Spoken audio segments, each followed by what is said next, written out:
Hi everybody, it's Crystal. Today I'm going to be featuring a yarn. This yarn got sent to me from the company Wool and the Gang. And what I have here is, this is their Jersey Be Good yarn, which is almost 100%, 98% cotton t-shirt yarn. And this is Shiny Happy Cotton, which is 100% Peruvian cotton. Really pretty. And this one is their mixed tape yarn, which is really neat. It kind of reminds me of maybe a thin shoelace. It's pretty cool.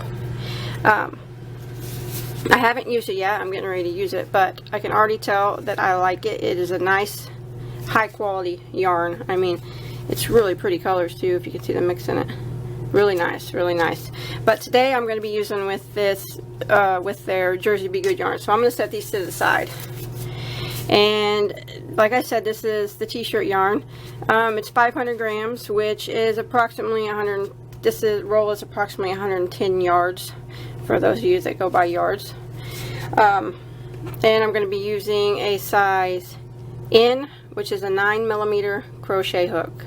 Now, if you want to purchase this yarn, you can go to woolandthegang.com, which I recommend you go there. They got all kinds of nice things for you to check out. And I'll put a link to their website below in the description box. And, you know, you can go check them out on Facebook and Pinterest and stuff too. I'll put all their links below so you can go check them out. And you want to go ahead and start with a slip knot on your hook. If you've never worked with t-shirt yarn before, it's just like working with regular yarn.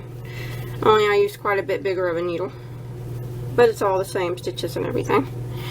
So you want to go ahead, and I'm going to start out with a chain of 40. 1, 2, 3, 4, 5, 6, 7.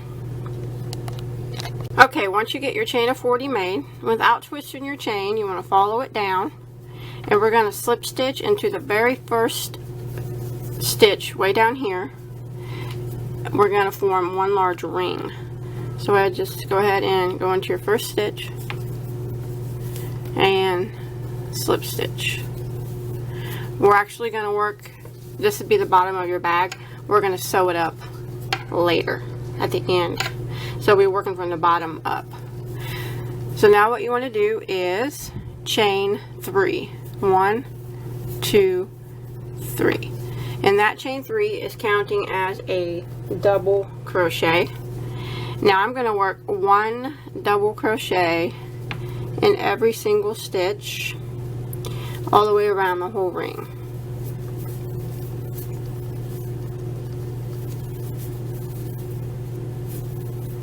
Just like this.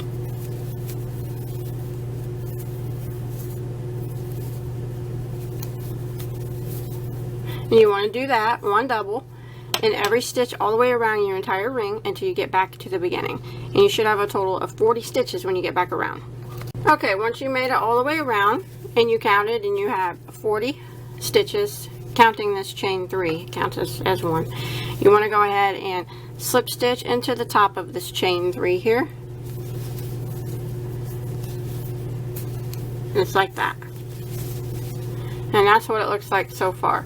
Now we're going to start our repeat row, which is, we're going to start off by chaining 2. 1, 2. And that chain 2 is counting as a half double crochet. So now we're going to jump into the next stitch and we're going to put a half double crochet into that stitch. Remember, the half double is just where you go yarn over and you go through all 3 loops on your hook. Like that. So that's like we have 2 half doubles in a row. Now the next stitch we're going to do a front post double crochet. So all it is a double crochet around the post of the next stitch. So what we're going to do is yarn over and go right around the post of the next stitch like that. I kind of fold my work in half because it's easier to see that way. And then you just go ahead and do your double crochet like that. And then I'm going to do a front post double crochet around the next post too. So again, I'm going to yarn over. I just go just like that right around the post, and then go ahead and do your double crochet just like that. And what that does, it kind of makes them, you can see it makes them pop up, makes the ridges pop up, kind of like cables. And now we're going to put a half double crochet in each, one half double in each of the next 2 stitches. So we're going to yarn over and go into the next stitch, the top of the next stitch, and half double crochet.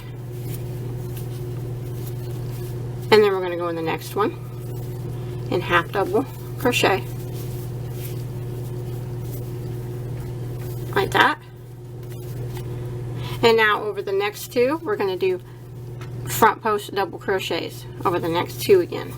So I'm going to yarn over, go around the post of the next stitch, and double crochet. And then the next one, yarn over around the post and double crochet, just like that.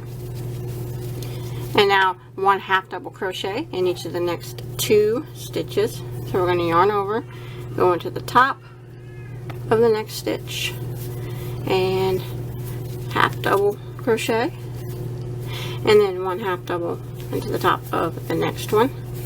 If it seems a bit awkward working with this t-shirt yarn, that's fine. It is a little bit harder to work with because it's thicker and it's using such a bigger needle, but it's really pretty when it's done. So if you're having trouble, just remember it's kind of normal to have a little bit of trouble when you're working with it. It's just the way t-shirt yarn is, but it's so cool and it's so sturdy. Now again, as you can see, now that's going to be the repeat. Again, we're going to put front post double crochets over the next 2 stitches. So yarn over, go around the post of the next stitch, and sorry about that, double crochet around the post,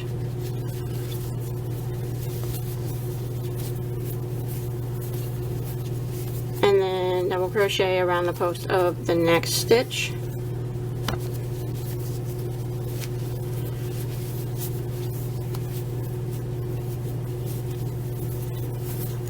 and then a half double crochet in the top of the next 2 stitches. So now I'm just going to repeat this pattern all the way back around to the beginning. 2 half double crochets in a row, and then 2 front post double crochets in a row, 2 half double crochets in a row, and then 2 front post double crochets in a row, all the way back around until you get back to your starting point. Okay, when you make it all the way around, you just want to go ahead and slip stitch into the top of your beginning chain 2, just like that. Now all we're going to do now is repeat that row that we just did. So I'm going to chain 2 again, 1, 2, count as my first half double crochet. Now I'm going to half double into my next stitch,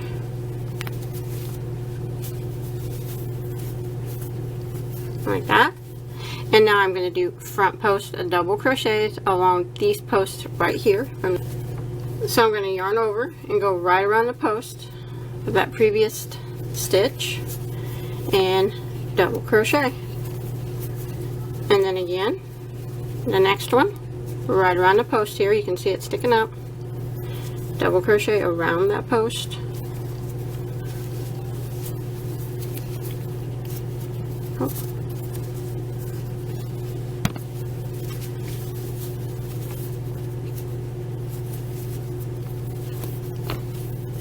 like that.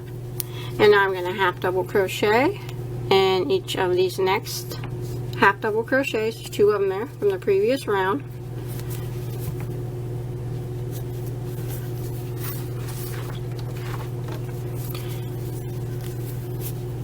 There's 1,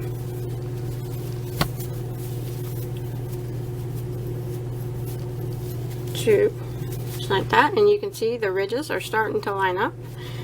You can see the posts a lot better. The more rows you do, the more pronounced the posts will become. And then front post double crochet around the next 2 posts.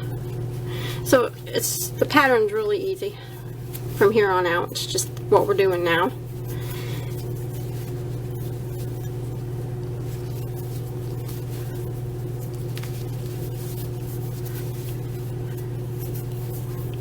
like that, and then half double in the next 2 stitches.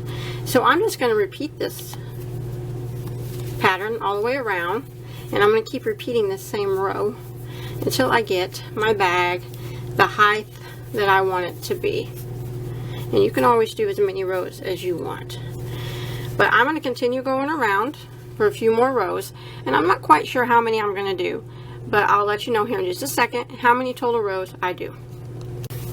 Okay, I made it back all the way back around, and I went ahead and just slip stitch into the top of my beginning chain 2, and I did a total of, counting the very first row that we double crocheted in, that we just did the double crochet, I did a total of 6, or a total of 7. So here's the double crochet row that we did in the beginning, and then I did 6 more with the posts. But you can do more if you want it taller, but remember, you might need more yarn than what I told you in the beginning, because I used just about all the yarn for this bag. So if you want to make it bigger, you might need a couple skeins of this yarn. Now what I'm going to do is go ahead and I'm going to tie this off for now. So you want to kind of clip a longer tail, and you can just tie this off for now. Now what I like to do with t-shirt yarn is I kind of work with it, because it's really elasticy, and kind of stretch it and play with it and get it laying the way that I want it to lay. And of course we can do that more. You can do that more at the end too. But now I'm going to go ahead and sew the bottom up. So you get it laid out how you want it to look like. You should have 10 rows of the posts. So if you want to do like 5 on each side, or however you want to do it, I guess it probably doesn't even really matter, just so it lays out like that.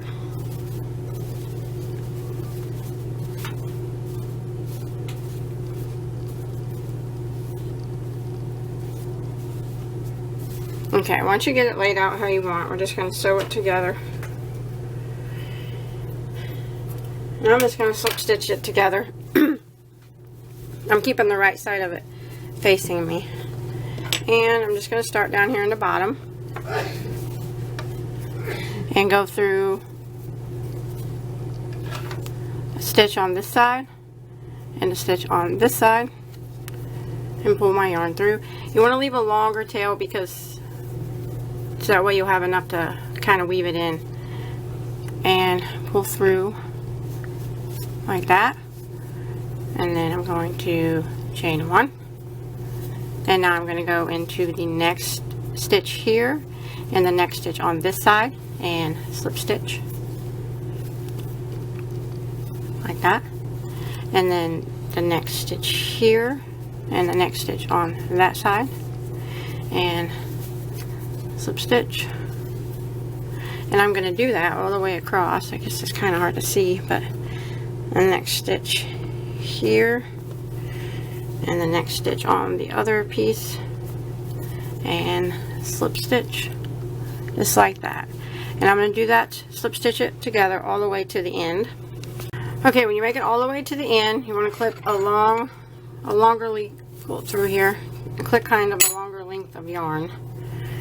And this is how I always hide my tails with t-shirt yarn. And you might see people probably do it a bunch of different ways, but I always just weave mine through, back through the project with my needle. So I kind of just pick up a stitch and just weave it. And like I said, you could probably sew it with a sewing needle or something. I don't know. I don't really know how. It's always how I've done it. So just go back through and weave it. And I'll just weave it all the way down. And I actually think I have seen some people sew it with a sewing needle, but that's completely up to you. Whatever works best for me. I really never had no problem doing it this way. So I'm just going to weave this tail in. I'll do the same with this one, and if you want to, you can weave it in on the inside so you can't really tell. But and then we'll work on the top up here and the handles. Okay, I'm going to sew a button on mine, so I'm going to put like a little loop on the back side so it can loop over and attach to the button. Now you pick whatever side you like better. They both kind of look the same to me. I'm going to make where my seam was at the back. So I want to mark off a spot to where I'm going to put the loop, and it'll be on the back side. So, and I'm just going to kind of eyeball that to try to get it in about in the center from how I sewed it up. So I'm going to say just, you know, you just kind of look at it and then put a stitch marker there. You just kind of look at it and do your best judgment of from each side of kind of getting it right in the center. Just like that. So now I'm going to start, and you can start anywhere in any spot that you want to start in. So I'm just going to kind of start here. Anywhere is fine. And I'm going to pull my yarn through. And I'm going to try to hide this tail back here as I go crochet it in. Now I'm going to chain one, and I'm going to go back into that same stitch and single crochet. And I'm going to work one single crochet in every stitch here along the top until I get to my stitch marker. So it's on top of every stitch here. One single crochet.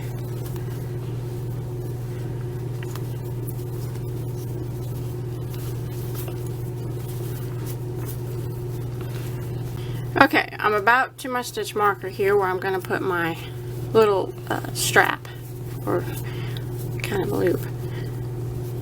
Okay, I'm going to go ahead and single crochet into the stitch that the stitch marker is in, and then I can take that stitch marker out. Now I'm going to do a chain for as long as I want my loop. So what I'm going to do is start chaining 1, 2, 3, 4, 5, 6, 7, 8, and what you do is kind of flip it over, and I just kind of put my bag together and kind of guesstimate how long I want my chain. And remember, this t-shirt yarn is pretty stretchy, so that's my chain at 8. I'm going to do a little bit more, 9, 10, and then I kind of test it and pull it back. 10.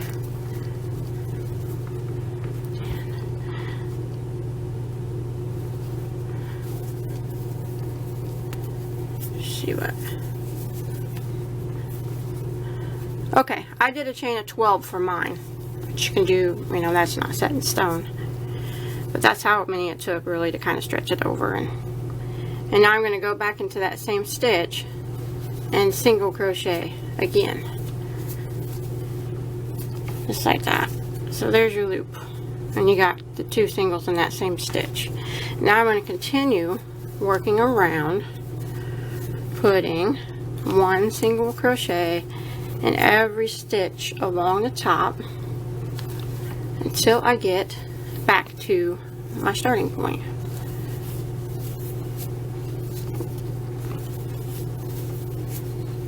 Just like that. Okay, once you made it all the way back around, you just want to slip stitch into that first single crochet, and then you can clip your yarn, and then you want to weave in this tail like that. And once you lay your piece out, we'll be sewing a button on here, but now I'm going to do the handles. And again, this is just kind of something I'm going to eyeball.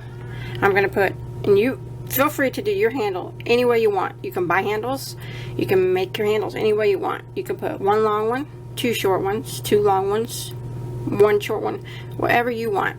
I'm actually going to put 2 handles on it, and I'm just going to kind of eyeball it. So what I'm doing is kind of looking at this is my center, so probably just kind of put my handles right around here somewhere, and I'm going to do the same on the back side. Now for my handles, I'm just doing a simple handle. I cut 6 pieces of yarn, or 6 pieces of this t-shirt yarn, all the same length, and you can do it as long as you want your handles. Mine are probably about 3.5, maybe 4 feet, but I might clip some of that off. I haven't decided, but I just wanted to make sure I had it long enough. So what I'm going to do, I got 3 for each handle. So I'm just going to kind of look, and I'm going to pull them through right underneath that row of single crochet that we just did. So I'm just going to kind of pull them through, all 3 of them. Well, I got 1 of them. 2. Why am I missing this one? and 3. And then you want to get them kind of all lined up. And now I'm going to put a knot right here, like this. Leave some tail there too, I think.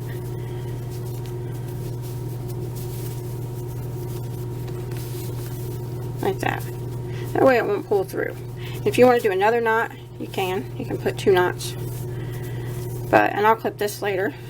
But now what I'm going to do is kind of turn it around, and I'm just going to simply braid this with just a regular braid. And this is how I'm going to do my handles. So, and I'm going to do it for as long as I want it to be.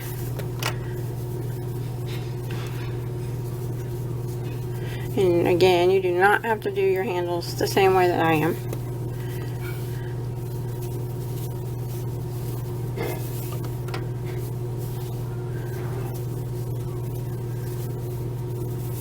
And what I'm going to do is just kind of pull it over and see how long I want it.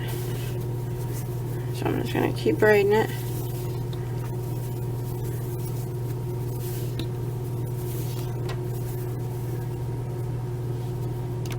Okay, once I got it as long as I wanted it, now I'm going to kind of eyeball it and pull it through the other side. So probably right about here. Just kind of get it as even as you can. And I'm going to pull these 3 strings through with the braid on there. Well, for some reason they're only coming one at a time for me, so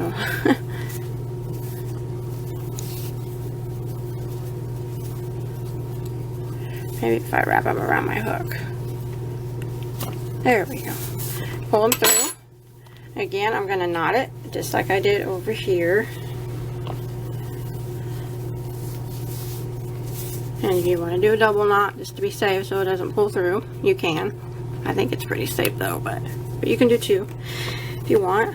And now I'm going to clip these off the length that I want them. Probably leave them a couple inches long. Like that. Do the other side the same. About the same length. Just like that. And so that's my handle. I'm actually going to do another one on the other side exactly the same. So I'll just flip it over and I'll find my spots. You can kind of line them up with the other side. So right here's the other handle, so you pull the other one through right about here. And the same on the other side. Okay, once you get both your handles made, I just sewed on a button. I just kind of pulled my strap over and just saw where I needed to sew it so the strap would hook. And I used a regular thread and needle for my button. I think that works the best. But that's it. That's all there is to it. As for the wool and gang yarn, first time I used it and I love it. It's really nice. I suggest you check them out. Again, I'll put the link to their website below in my description box of this video. And I got these other yarns still too that I'm going to use, so be on the lookout for a tutorial made with them. And until next time, have a good day.